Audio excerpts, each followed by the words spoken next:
here we are. We finally have taken the time to be able to do this. I'm excited. I can't wait to share what's on our hearts and get into why we're even doing this podcast. Yeah. Well, we have our second son that is graduating and sports have ended, so our time has freed up immensely.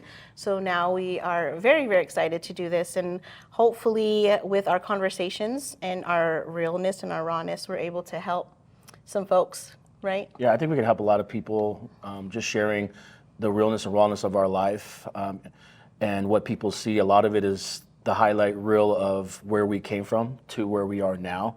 I think you could learn a lot from even the messiness of life, and then also, take those as tools to help you in your walk, wherever you're at, whether you're in the beginning stages of, dating, marriage, or even ministry. It's our goal to help people that are like us along the way and kind of propel you forward. And just be real. We just want to be real, let you in on our lives, our personalities. A lot of times people will see us as pastors, leaders, but we're outside of that, just funny individuals. We love to mess around a little bit too much, right? But yeah, we want people to see that, and we want to give you a peek into who we really are as people, like just all aspects. I pride myself at being better even outside of the pulpit that I preach in. Outside of it, I think you'll see what I mean by that is just I'm really silly, I'm really funny. And when my wife and I get together, we really pull the greatness out of each other, whether that's just having a great time or just laughing all day. And I think that's actually how our marriage has really thrived. We just laugh. We laugh all the time. And we laugh a lot, we argue a lot, so let's just keep it real. I mean, we're trying to be real, but we're going to share that with you. We're going to let you in on that and just kind of tell you how we navigate through that. But let's just start with how we met. I don't know if you want to start, but yeah, how did we meet? Okay, so just a little framework of the beginning. I think I caught your eye, not in a big way like I would want you to, but I just thought you noticed this young kid playing drums, yes. And I think that was kind of strange because I was at the time pretty young. 14, I think, 13 or 14. Yeah, and for those of you watching, my wife, she's about 2 years older than me. And so, Cougar. You're like, every young kid is hoping, hey, who's that lady over there? But for me, I didn't notice her actually the first time she saw me.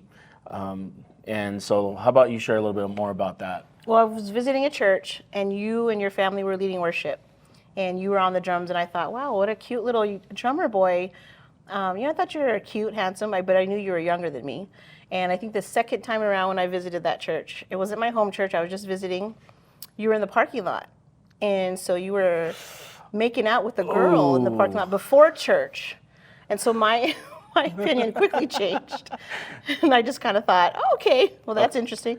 To my defense, I don't know how saved I was at that time. And I think maybe I had girls on my mind a little bit more than I should have. And so that's what you caught as a 14, was I 14 years old Probably. Still at that time? Okay, so 14 years old, still trying to develop my relationship with Jesus, obviously. In the parking lot with a girl. In the parking lot, yeah. Shame on me, right? Yeah. And yeah, that's a whole story in itself. Funny. I don't know if we have enough time on the session today to be able to get into all that stuff. But so we didn't even meet officially then. I just remember seeing you. And then you then saw me like a year after at a different church. Yeah, and that's where I actually saw you the first time, I believe. Yeah. So I believe you were singing at another church, not your church. There was a visiting pastor that was there, and then my parents heard about that speaker because we've seen him before, and that's how we ended up I think we saw each other. Maybe this time I saw you and you didn't see me. But I just remember immediately the moment I saw you, I went to the dude that's running through the fields, love at first sight kind of thing. I had that moment where I was like, wow, who's this? I already knew you were older than me. You know what color I was wearing? What shirt was I wearing? Oh, now you're testing me. You knew what color. I'm not good with tests, guys. You always said this bright green shirt that I was wearing. Yes, okay, so bright green shirt, but... We're older now, so he doesn't remember the story. Yeah, my memory's pretty good, just not when I put on the spot, okay. So bright green shirt, she stuck out. It wasn't just the shirt that stuck out. I really was immediately taken, with what I saw. But yeah, and so I wanted to meet her, but I didn't know how. I think that's what I was thinking, trying to figure out a way how to approach her. And that didn't happen, obviously. No. And then, so now this is crazy. It sounds crazy, but a year or two passed, and then he ends up back into the church that I was actually at, and I wasn't there that service. Right? You came. Correct. And my cousin, Abigail, told us, hey, that little drummer boy is visiting our church. And so I was the youth leader at that time. And I believe you were wanting to go to youth night. I went to go pick you up in my car, in my mom's car, her 96 Honda Accord. Right? I pick you up. Yes. You come out with your big cell phone, like a block. Okay, for those of you young guys watching or young girls watching, cell phones were not the same as what you're used to. We're talking about bricks, and you think you're pretty cool because you have one, because not everybody has one. Yeah, so you thinking you're cool, you get in my car, and you realize it's me. That really blew my mind. I got to tell you, I really felt like that was the Lord. So you get in my car, Yeah. and you realize When I driving. When I got into the car the first time, I didn't know it was you at first until I was like, who's that driving? And then I saw you in the rearview mirror. And then once I saw you, I immediately was like, oh my gosh, I can't believe it, And so I think I was more focused on that than the youth gathering that we were going to, because I felt like maybe it was a God thing, and that it wasn't by chance. So it was a God thing that I was driving you and you're going to the youth event. Yes. Right. So, and I think 2 weeks after that, you told me you loved me. Yeah. So I don't recommend to anybody, to first meet somebody 2 weeks and then 2 weeks later tell them that you love them, even though you don't really know them. Yeah. It's probably not the best thing. It worked out pretty good for me, I think.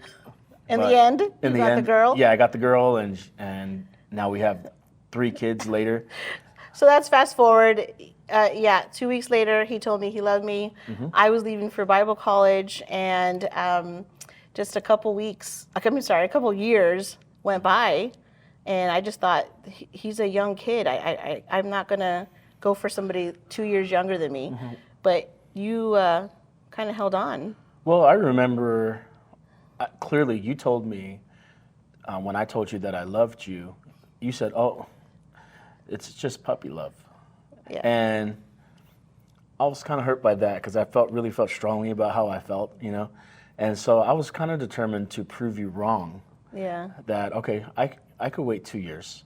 Okay, so you waited, right? You waited for me, waited. I mean, I think there was some girls within that 2 years that you kind of dated, but at the end you waited. So say this was our son. Say our son, this is a girl that he thinks, this is the girl for me. Would you tell him the same advice? Say, hey, wait for the girl? Or how did you know that I was going to be the one? Like, how did you really know? First of all, I was a different person back then. So I think I would, if I could do it differently, I would say I wouldn't do it differently. And so the way that I would give advice would be the exact way that I would do it, So I would tell my son to do the exact same thing, just because it worked for me, Now, am I saying that's going to work for everybody? Probably not. But I am going to say this. I really did feel like, God was showing me who was for me. And I think it's a safe thing to do when you really are either feeling like somebody could potentially be somebody to spend the rest of your life with. If the Holy Spirit is revealing that to you, I think that's a good place to start. Okay?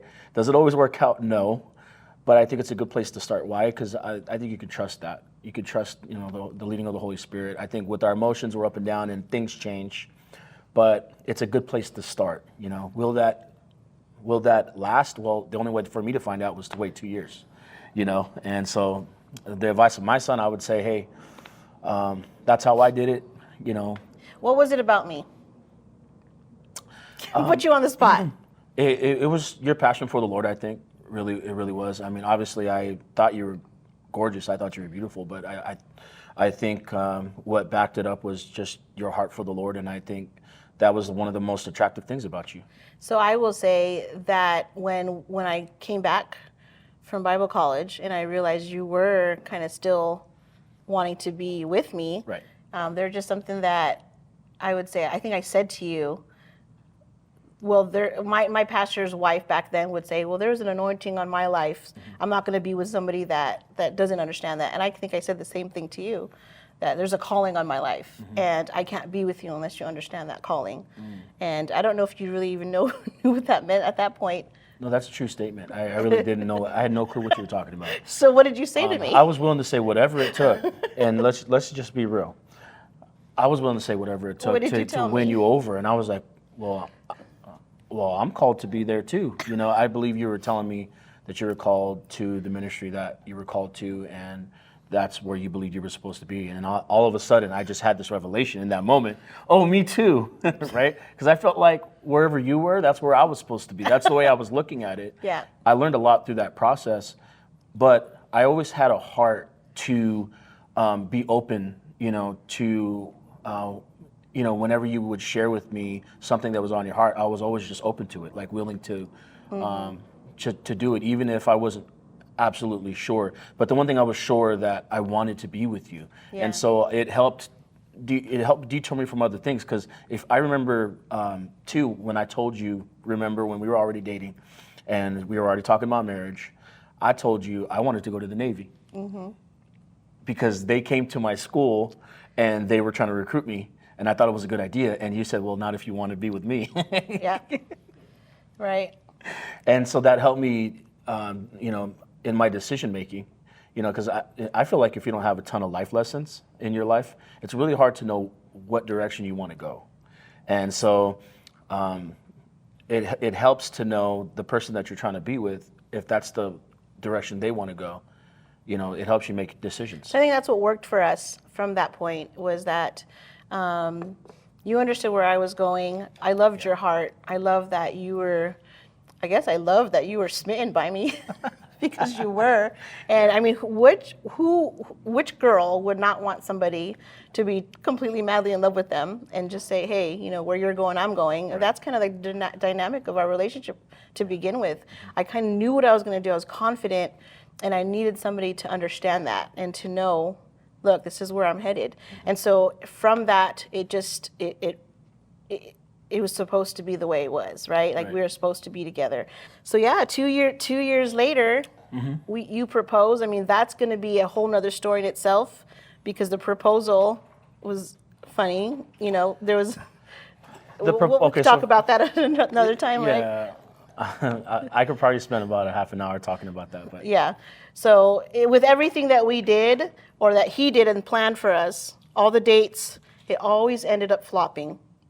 Every date, right? Unfortunately, yes. But it was like a common thread. So it's like, hey, in the proposal, it had to do him justice by flopping it as well. So, but we'll tell you guys that story at another time. But 2 years later, we get married, and he knows obviously that when we were dating, we were just in ministry from the very start. Right. We were serving in my brother's ministry. We were serving together. He was leading worship. I was leading worship together. And so we started in ministry. Our entire relationship was in ministry. And so after we got married, and then we decided to have kids 9 months after, we weren't wasting time. I don't know if it was so much decided. No, right. It kind of just happened. And hey, when you're Christians, saving yourself, you get married. Yes. You know what I mean? You just go for it. Yes. That's one thing we prided ourselves on. We really tried to keep our relationship, holy. We really wanted to save ourselves for marriage at that point. And when we finally got married, right? Things happen. Things happen, meaning 9 months later, we have Leah. And so we have our firstborn. You're getting too excited about that. Okay, sorry. we still, I mean, this is what, 22 years, and we still kind of giggle about stuff like that. But 9 months later, we have Leah, and that's actually another story in itself. Leah, we kind of had a complicated pregnancy. Yes. And they told us within the first 8 weeks that we were going to lose her. And so they said not to really hope on carrying her full term, to cross our fingers because we're most likely gonna lose her and miscarry her. Yeah. And we just put our faith together, and that was the first big test. We were literally married a few months into it. Yeah. And then the first big test of you're about to lose your first baby. I think that was the foundation of our living by faith life. Yeah. That's where it started, because for those of you that don't know us, we really pride ourselves on being people of faith. We've learned how to live life by faith. This marriage, this life, this ministry that we're a part of, that's how we live. But I think it started back then. Yeah, when and it wasn't easy. We weren't prepared for that. Yeah. I don't think there is any way to prepare somebody for that. In your mind, you just think of a healthy pregnancy, a healthy delivery, and the baby is perfectly fine. And in our situation at the time, that wasn't the case. You went through so much in your pregnancy, more than you've ever experienced in your life, I believe. And then we were always walking on eggshells, it seemed like, waiting for something to happen, because that's what the doctors made it seem like. Right, that we were going to lose her. And so it was at 36 weeks, we went into a little bit early labor. And when she was born, she wasn't really breathing. She was actually purple and blue. And at that point, we were young parents, we didn't know. And so we took her home. They sent her home with us. She wasn't eating. The first week she was eating maybe half an ounce, and we just didn't know what we were doing. We were young. You were 21, I was 23. And so a week later took her, and she was rushed to the hospital. So we figured out she had holes in her heart. Because of that, it caused, just some things in her life that she's reaped from because of that. And again, we'll share that another time. But that was we were tested in our marriage very early on. And I think the one thing that kept us was our faith, like you said. We didn't stop serving in ministry. We didn't stop going to church. It really, I feel like, tested us and what our calling was, who we were going to be 20 years later.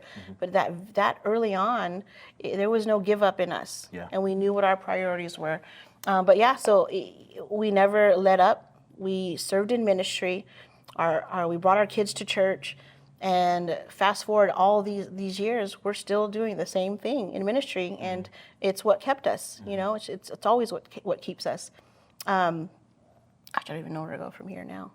The advice that I want to give to anybody going through something now, you don't necessarily have to be going through the same thing that we went through. Obviously, if you're a young family, maybe you just got married and you're going through things and it's new and it's fresh, and you're realizing it's not as easy as I thought it was going to be. Maybe you're dealing with things you never thought you would have to deal with. The best advice that I could give you is to keep moving forward. Don't stop what you're doing.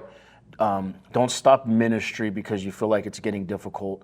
The advice that I would give you is to be faithful with what God has called you to do.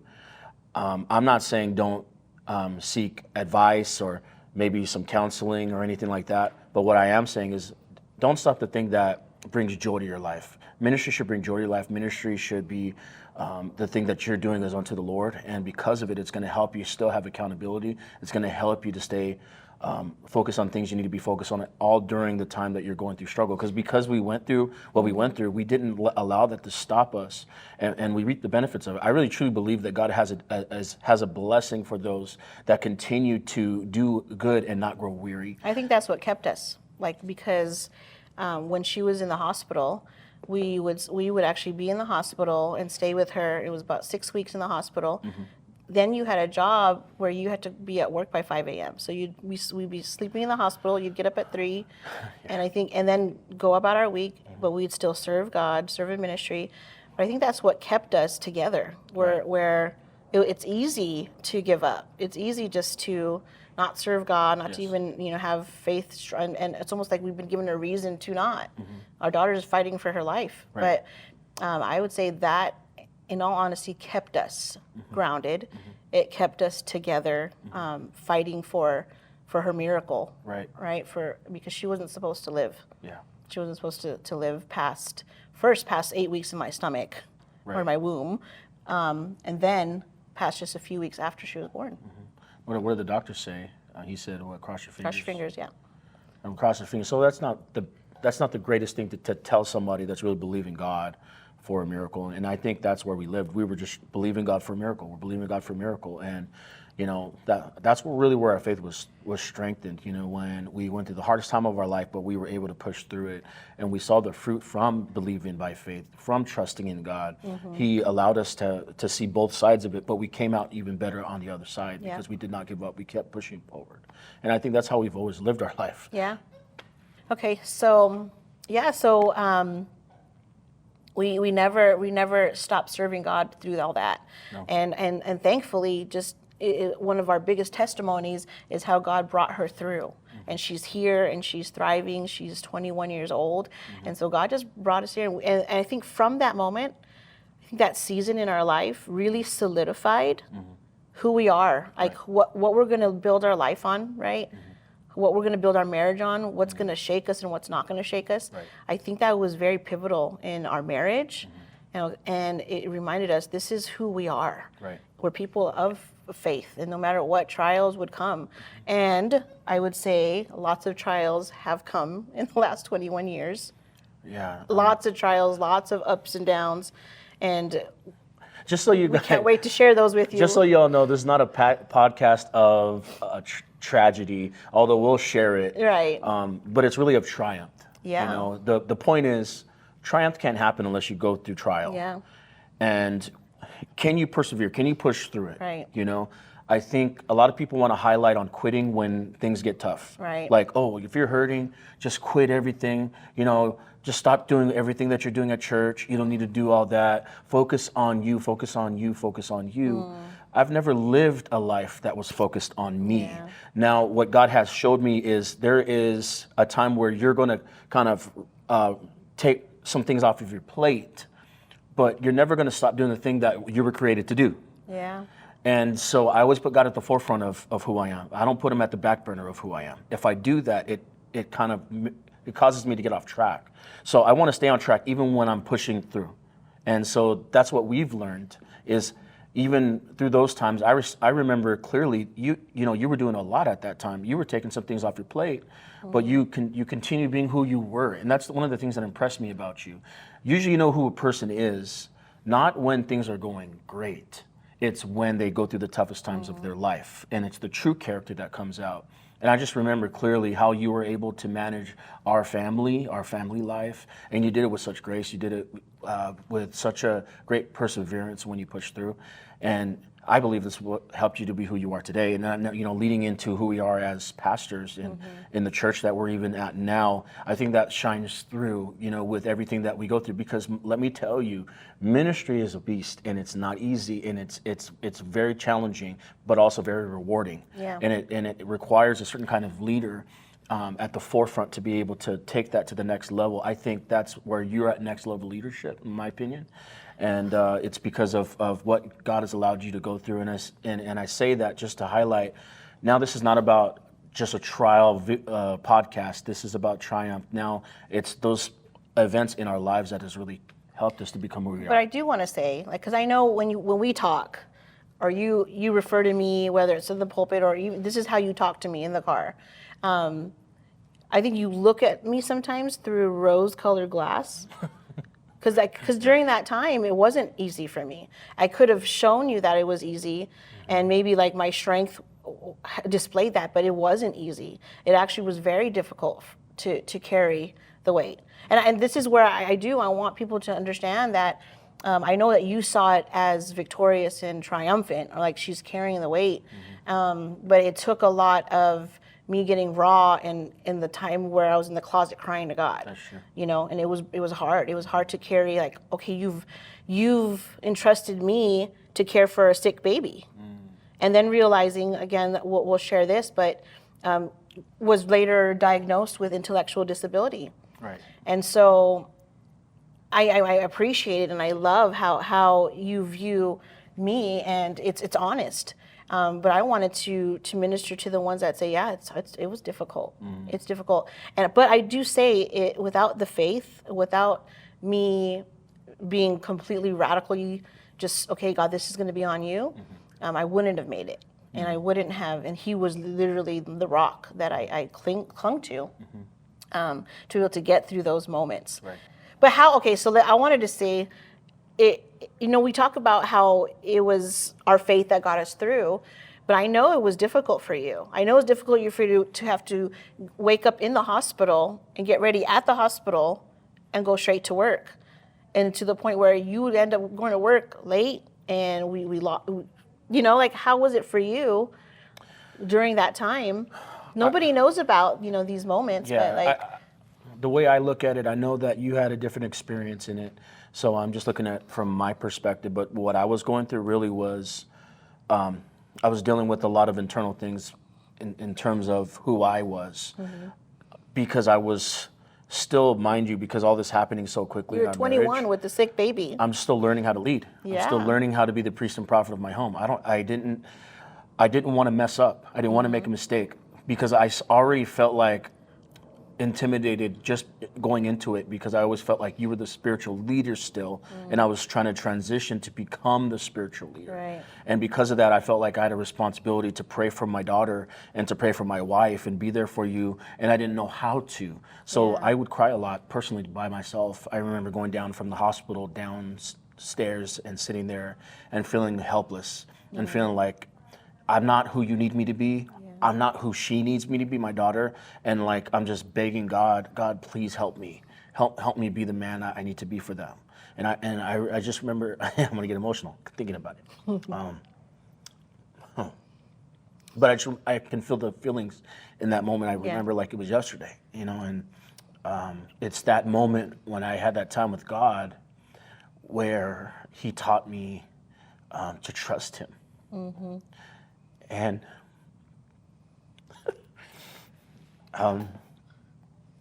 Trusting Him, what it means. Yeah. For what it meant for me, it's not where there's no point in trusting Him if you don't go through things, and He allows some things to happen in order just for us to, number one, to learn, but also to grow closer to Him. And I felt like it was in that moment where I grew closer, where He revealed Himself to me, and it was from that point I realized, man, I can really have these moments with God. I don't have to be perfect. I can be real, raw, and relevant in those moments. Why do I say that? I could be real and raw. Yeah, cut out the relevant part, Troy. It's in that moment where I could just be real and raw with Him. That I'm hurting, and that I'm desperate, and I feel that I'm not enough. And I think that's the point. I'm never going to be enough. It's where I trust in Him, where He makes up the difference. Yeah. And I felt in those moments when I had with God, He just like lifted weights off my shoulders, and we saw what the fruit was from those moments, because I know you had those moments too with God. I heard you in the closet. That impressed me. It wasn't that you were crying. Yeah. And it wasn't that you were hurting. It was that you were real before the Lord, and you were just being you. If you were hurting in that moment, you just expressed it. Yeah. And I learned a lot from that, because I wasn't. That I wasn't a very expressive person. Right. I was an internal person. Yeah. You didn't communicate. No. I did not. I mean, half the time I didn't even know what you were thinking or feeling. You were always frustrated. Yeah, and I think it's to the point where I'm like, do you even feel anything? Is this even difficult for you? And we'd probably sometimes get in arguments like, how come you don't care about what's happening right now? You're not communicating. I think it was just because you weren't used to being a communicator. That's true. And I communicate a lot. I'm very vocal. Let's just vocal. Everybody, let's just be real. She's never had a problem communicating to me. Right. Especially when I make mistakes. Right. But yeah, so that during that time, like I said, to reiterate, I think it prepared us for every other trial in our life, because we've been through a lot. Right. And to experience that very early on, to shake us, shake our faith, and test our faith, test our marriage. Because again, this was just 9 months after we said I do. This was all happening. Right. 9 months. It tested our marriage, and I think because of those things that we've gone through, it prepared us for the next battle and the next battle and the next battle. It helped us become who we are man, it helped us. It really gave us fight, right? It helped us, and it helped us grow. Even in those moments, it helped you realize the role that you needed to play in our marriage. And I think for years after that, learning how to become that. But so fast forward through all these years, 21 years of raising kids, the 3 kids, serving in ministry. We always knew the one thing that we were going to do together was serve in ministry, to serve the local church. And for many years we did that, and we were leaders in about 16 years, serving in ministry together with my brother, serving in my brother's church in Las Vegas. And we went through ups and downs there, and we learned so much about us. We learned so much about the house of God, the community, the local church. And just something in us always kept us loving the local house. Yes. Just loving the local house. And we'll get more to our story over the years, but fast forward to today, we pastor Legacy Church. And while that in itself has ups and downs, it's who we are. I think we have learned very early on that we could not do anything else outside of what we're doing now. That really puts things into perspective, that mentality, that understanding. I think it's really a revelation, really, that you can't do anything else but what God has assigned to your life and what God has designated for you in this life that we're living. Yeah. Because it cuts out all of the fluff, it cuts out all the things that we think is a good idea. We think that what we want to do. The Bible talks about how our, God's plans is a lot of times it's different from our plans, and how sometimes what we're planning, it doesn't necessarily line up with what He's planning for us. And so we can come up with a lot of things, where all of our talents, what we're good at, what we're passionate about. But the reality is, you have to come to the place where you understand, I just want to do what God wants me to do, whatever that is, and I can't do anything outside of what He's telling me to do. And it's that mentality, I think, that kind of helps you stay on the path that He's really designated you to go to. For us, that's the way we've lived our life. We can't do anything outside of what God's really calling us to do. Yeah. And so here we are. We pastor a church. We have a wonderful, thriving church in Las Vegas. We have teenagers, and what this podcast is going to be about all of that. That was just a little introduction of who we are, how we met, but we want to talk about just real life things. We want, like I said, for you to get to know us beyond being pastors. We want to let you in on the parenting side of it, how we are as parents, raising teenagers. We want to let them know about our marriage, right? And the fun stuff, the not so fun stuff. But if you would stick with us and just kind of follow us, this podcast, we want to let you in on our life and hopefully help others navigate through, ups and downs of all things life. Yes. Ministry, marriage, kids, all that. Yeah. And what's great is, when we look at pastors, we think, well, the way that they live, it's so holy, it's so perfect. But the reality is, we put our spiritual pants on one leg at a time. We're real people, okay? We go through real things. And the things that we go through, God uses as tools, to help us for the future, but it also could help people. And I think the things that we've overcome, the challenges that we faced and we took it head on, even the failures, guys. Yeah, a lot of it is in the failures. I know we don't really talk too much about failures because we're pastors, so we got to pretend like we're perfect. Well, you know what? Sometimes beauty is in perfection. Beauty is in the imperfection. Excuse me. Beauty is in the imperfection, in the failures, right? Right. And so it's beautiful because how you overcome those will show the beauty, and you realize that nothing's really wasted with God. In our life, that's really a story that we want to tell. I'm just laughing because what I'm going to try to do in these is to get him to take the pastor hat off. Right. Because he's always in preaching, teaching mode, and he's actually a lot like his dad. So it comes naturally because his dad, if you ever met his dad, he was very everything was a teaching moment. And so what I'm going to try to do in this show or this podcast is to get you to take the hat off and to just relax and to show them the silly David side, and that not everything is a lesson. My kids say it all the time, Daddy, everything is not a lesson. Everything doesn't have to be taught to me. Just relax. And so I'm going to try to do that to get you, because I want them to know, like, you know, the parts of you that are really silly and funny. Okay. Right? Yeah. No, yeah, and absolutely, and I agree with you. So I'm gonna loosen up. I don't know if y'all ready for my silly. I don't know if y'all ready for, you know, just me being me. But I want to be a blessing to y'all. Yes.